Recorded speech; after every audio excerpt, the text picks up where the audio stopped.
The view is fantastic. The view is of downtown Chicago.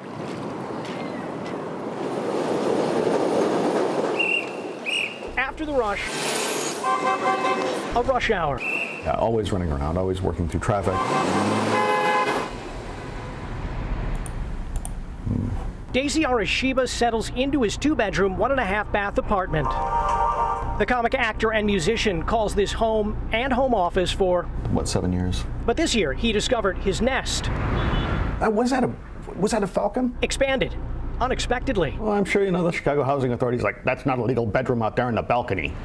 Part of his 28th floor Lakeview apartment was taken over by a pair of squawky squatters. When they get together, they become kind of the Bickersons. It's like, what are you doing? It's like, I've been flying around hunting things. What do you got? I got something. I just killed it. You want to eat some? Sure. You know. Peregrine falcons are a bird of prey traditionally nesting in places like barren cliff faces. And I happen to have empty window boxes because I'm a terrible gardener. He branded the birds after famous musicians. Steve and Linda, because Perry, Steve Perry and Linda Perry. Eventually discovering his new neighbors made more than music. And there are 4 chicks. There's Luke Perry, Katy Perry, Joe Perry, and because it's Chicago, Refrigerator Perry. The birds are federally protected, so it is against the law to move the nest. Arashiba has limited access to his balcony for about another month. That's when this feathered family could say farewell. Chicks that have been born here have ended up as far away as Ecuador. For now, the hum of traffic is part of the lullaby for 4 newborns. The Windy City providing a perch and one man providing the rent for some temporary tenants. So there they are. Unfortunately, I'm okay with it. In the outer outfields of a ballpark built on history, a kind of Cubs throwback rounds the grounds of the friendly confines. It's a car to be seen. This is really cool. What's it doing here? Yeah, I'm back in the 80s. They point, they pull the cameras out. Pretty cool. I'm a huge Back to the Future fan. The pilot of his 1981 DeLorean is Tom Sidor. I'm the official time machine operator. So in 1985, when the movie came out, I had to have a DeLorean. I had no idea the car was still in existence. It speaks to something more important, and that is a Cubs victory. That passed Back to the Future 2 script at Chicago, winning it all in the present.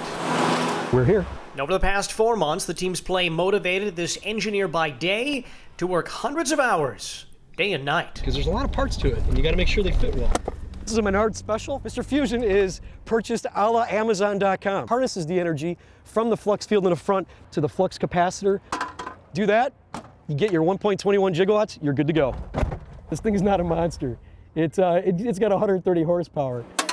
But what it lacks in go, it makes up for in show, turning heads and even snouts. A lot of smiles on people's faces, that's for sure. The number-focused engineer calls the movie's prediction mere coincidence. This is wild. Others wonder if it's where good fortune and good timing finally intersect on the north side. Fate, time, destiny. It is it. It is meeting. They wait like groupies outside a hotel for a kind of rock star with 4 paws and a tail, whose traveling tale leads through Chicago. He's just celebrity. He's been on TV, I don't know how many times. Everyone loves Poe. Are they all waiting here? The dozens gathered never met each other. Thank you guys for coming out. But Thomas Neil Rodriguez knows them. They're followers of his dog Poe from his Instagram account, Poe the Dog's Big Adventure. The lab mix, named after author Edgar Allan Poe, shares his road trips with about 118,000 followers, making recent stops at Michael Jackson's childhood home, Millennium Park, and Navy Pier. It is all part of his big journey. Because I don't know how much time I have with him. Sadly, that journey is coming to an end. He's in renal failure.